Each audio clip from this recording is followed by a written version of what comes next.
Hey everybody, this is David Petty. I'm a chess expert and I'm here for the chess.com YouTube channel to talk about the 3 phases of a chess game. And before I do that, I want to talk about generally goals in chess. And when you're playing along in your game, it's good to keep in mind what you're trying to accomplish in different positions, what your goal is. And some goals are the same no matter what part of the game you're in. For example, it's always good to try to checkmate the enemy king if you can, or to take a free piece if you can get away with it. But other goals depend on maybe the specific position or what phase of the game you're in. And when I say phase, what I mean is a chess game is like a story, and every story has 3 parts: a beginning, a middle, and an end. So, like a story, just about every chess game has 3 parts. The beginning, which is the opening, the middle, which is called the middle game, and the end, which is called the end game. And the strategy and the goals of the different parts of the game are very different from each other.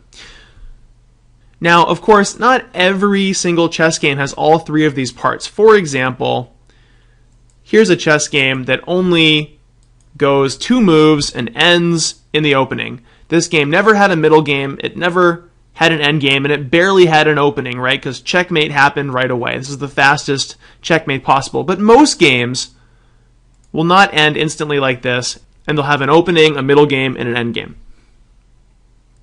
So now I just want to give a brief overview of what the strategic goals are in the opening, the middle game, and the end game.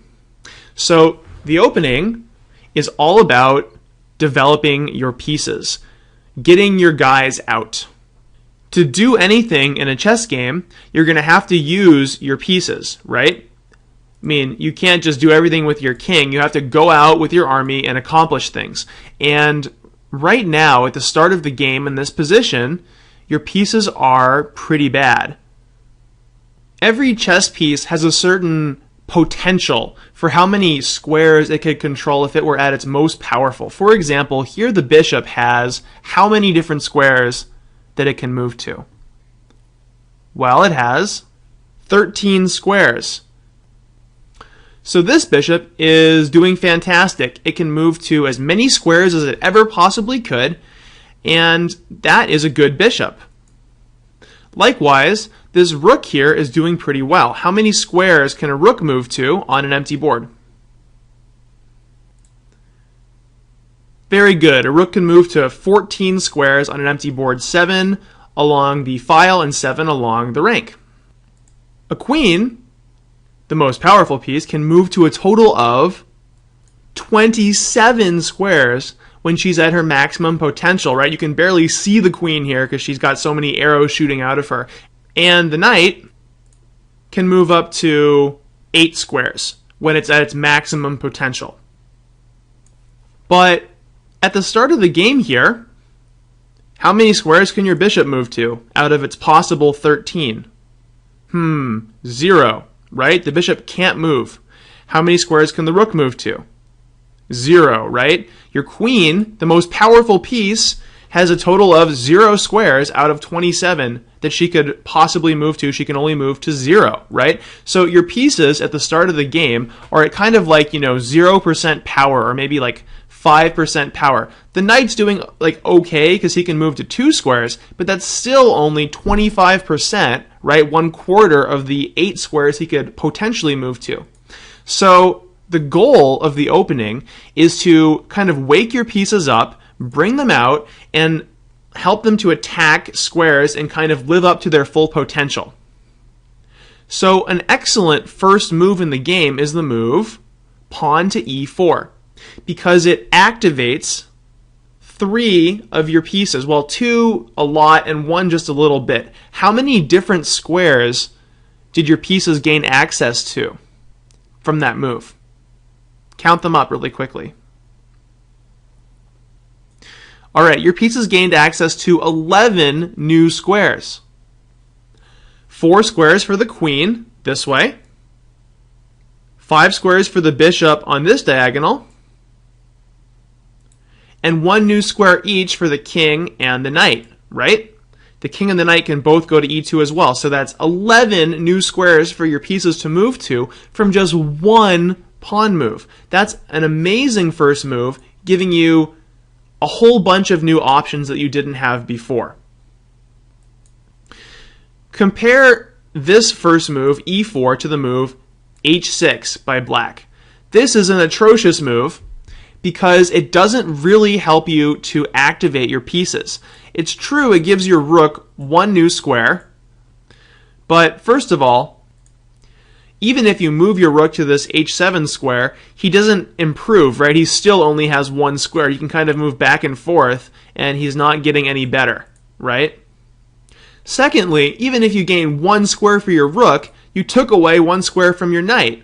So the sort of total number of squares you've gained access to for all your pieces is 0, right? Plus 1 for your rook, minus 1 for your knight. This would be a bad way to improve your pieces and help them reach their potential. So let's say white plays another good move, and that would be the move, for example, bishop to c4. Now, why is that a good move? Your bishop was already controlling how many squares? Good, your bishop was attacking 5 squares, right? And after you move him out to c4, he's still controlling those 5 squares on the diagonal, but he also gains access to a new diagonal over here, gaining 4 new squares. So he used to be able to move to 5 squares, now he can move to a total of 9. So that's almost doubling the power or the sort of reach of the bishop. So that is a very good move. It's called improving your bishop, or we use the word in chess, developing him, okay? Now, another principle for the opening is that it's good to improve your pieces, but you don't want to spend too much time just improving one piece. For example, you could move your bishop back to b3, and that would technically improve him a little bit because on the c4 square, he was not being defended by anybody, and on the b3 square, he is, right? That makes him a little bit safer. But that's a very minor improvement for the bishop, and it would have been a lot better to instead improve one of your other pieces. For example, if you play the move d4, you're giving the other bishop a whole new diagonal to work on, right? He gains access to 5 new squares, which is a lot better than just protecting one piece that wasn't even under attack. So it's good to help your pieces realize more of their full potential, but it's also good to spend about one move on each piece and then move on to the next piece, because the amount you can improve this bishop here, which is like at 0%, versus this bishop, which is already at like 75% power, is a lot more. You can improve this guy by a lot more than you can improve this guy. Now, 3 more quick principles about the opening. The first one is that we like to control the center of the board, and we're going to have a lesson on the center on a different time on the YouTube channel.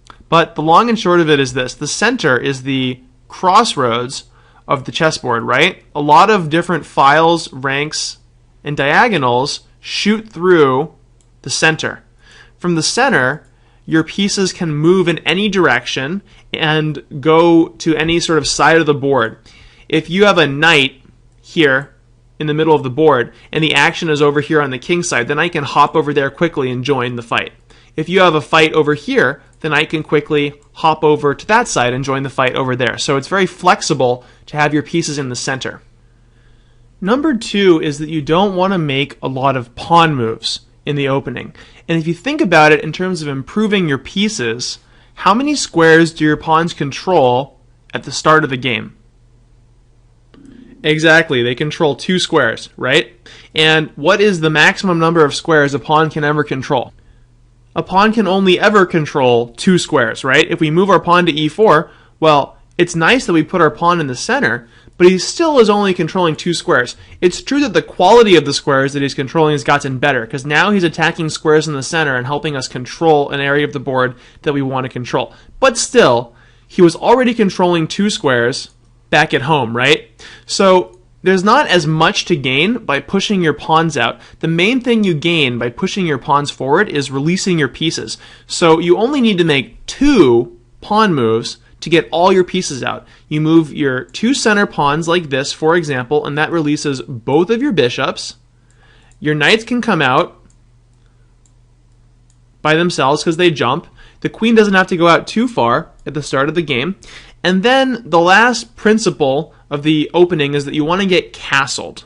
And we say that the opening is over when you've castled your king, you've developed all of your minor pieces, your bishops and your knights, and your rooks are connected. That means your rooks are sort of attacking each other here and looking at each other.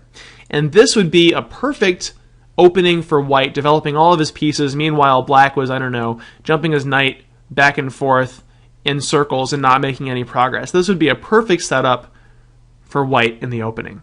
Now here is a sample middle game position that I sort of invented, and it vaguely resembles a Roy Lopez, but the middle game is kind of the largest and hardest to define of the three parts of the game. But in general, what you're trying to do in the middle game is two things. You're trying to take pieces, you're trying to win material, take more of their guys than they can take of yours. And number two is sometimes you make checkmating attacks against their king, okay? You can also try to saddle them with weaknesses, but that's a little bit of an advanced concept. So to aid you in winning material, which is really the main thing that happens in the middle game, is that you trade pieces and you try to get more. There's all sorts of things called tactics, like forks, pins, skewers, discovered attacks, and those things are in our chess tactics section on our chess.com YouTube channel, so you can look up those things. Those are tools to help you win material. But basically in the middle game, you fight for a while and trade off pieces, and you reach the end game when you've traded enough pieces for your king to be brave enough to come out from his castle and fight. So the end game is really different in that the roles of some of your pieces change drastically, and those two pieces are your pawns and your king.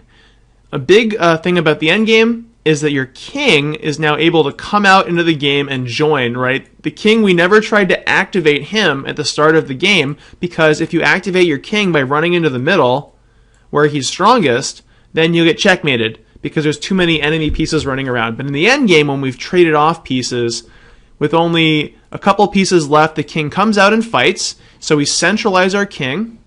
And the other thing we try to do is create and promote passed pawns. So a passed pawn is like this pawn because no enemy pawn can halt him in his advance to the other side of the board. When a pawn reaches the end of the board, it can be promoted, and so that is the goal of the end game. You activate your king and all your pieces, of course, and you try to promote your pawns. And this is a pass pawn for white because only the enemy pieces but not pawns can stop him, and this would be a pass pawn for black for the same reason. So there you have it. In the opening, you try to bring out your pieces, control the center, and castle your king. Once you've done those things, you enter the middle game where you try to win material and make favorable trades, and you reach the end game when enough pieces have been traded off for your king to be activated, and you try to promote your pawns, and ultimately when you have a big enough material lead, you promote your pawn into a queen,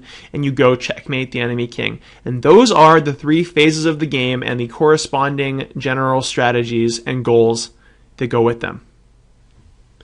I hope you enjoyed this video, and I'll see you around on chess.com.